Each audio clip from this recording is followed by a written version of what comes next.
As Joanna said, this gathering has two purposes. One is just to provide resources to help us as we prepare for the end of our own lives at some point. Actually, can I have one of those copies as well? Got it. But also to help us prepare our family members who might be sick, who might be dying. And my own father has been very sick this past week. So some of these questions my own family is considering right now. So to provide resources, we've got a lot of different information available, and you can follow up after these presentation and talking to the different panelists, get some information. But secondly, as Joanna said, also education. This is the very beginning of a push around the diocese to start talking more about the Christian perspective on life and death, and particularly in the face of a push to promote assisted suicide. So we face the problem of suffering, and there are different ways we can try to address that problem. There are good ways and there are bad ways. Everybody wants to help the person, so the intention is the same, but there are good solutions and bad solutions. It's a very delicate question, the question of suffering. When we see someone we love who suffers, it tears our heart, and we want to help them, and we try to find the best way to help them, but that's exactly why Jesus gave us the church, because these questions are too big for us. These struggles are beyond us, and so we turn to God. And as Christians, we know that God is close. That's the beauty, especially of our Catholic faith. God is present in the Eucharist. We bring our troubles to Him. We know that when we pray, God answers. He gives us ideas. He gives us peace of soul in the midst of big troubles, right? So we bring it to God and we say, God, help me, right? Yeah. God is close. So we always want to remember that in the midst. Everyone struggles, everyone suffers in life, but you don't have to suffer alone. Jesus is there to help us, to make our burden lighter, to encourage us, to take away our fear, to give us peace. So the Christian perspective on the end of life and how to prepare for death. I want to begin with a passage from Paul's letter to the Philippians. St. Paul says, I hope that now, as always, Christ will be honored in my body, whether by life or by death.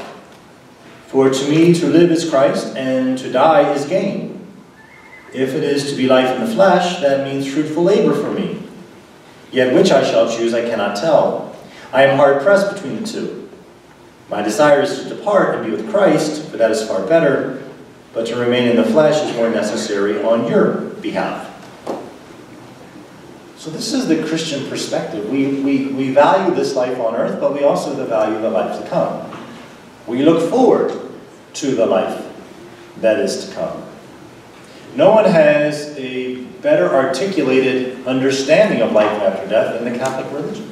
Only because Jesus told us. He didn't tell us everything. There's a lot of mystery. But He did tell us a good bit.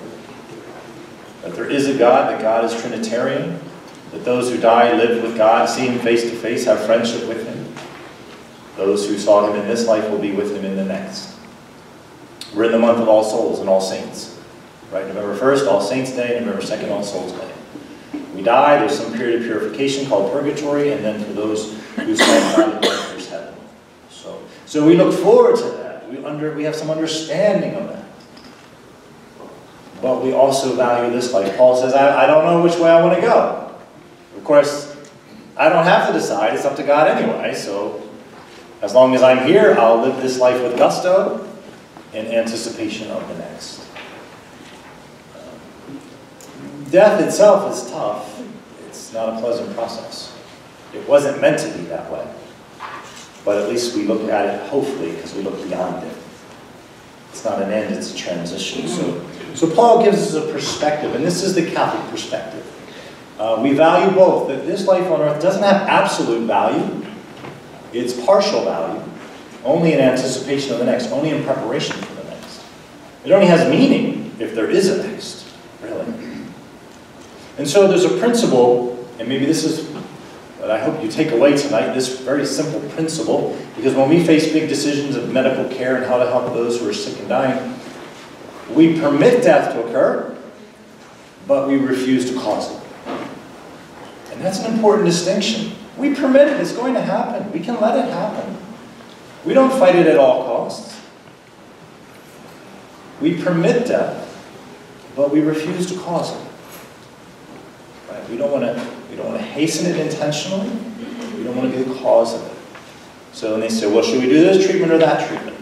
Well, let's think about it. If the person is naturally dying, we can let it happen.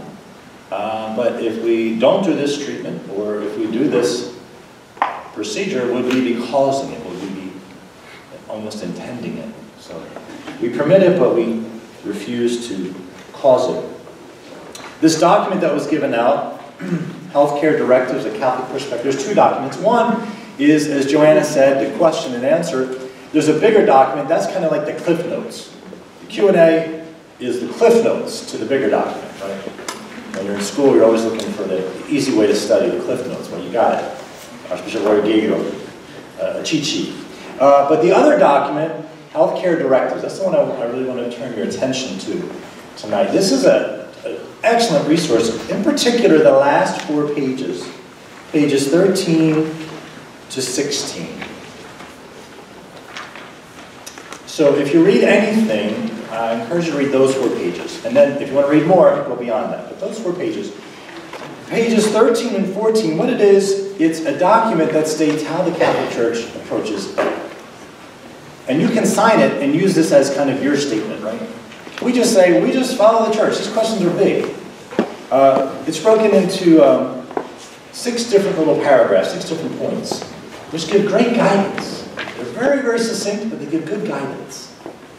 So read over that and ponder that. And then if you want to go deeper, then read the rest of this document, read the Q&A. And then maybe if you want to go deeper than that, get the full document. But start there.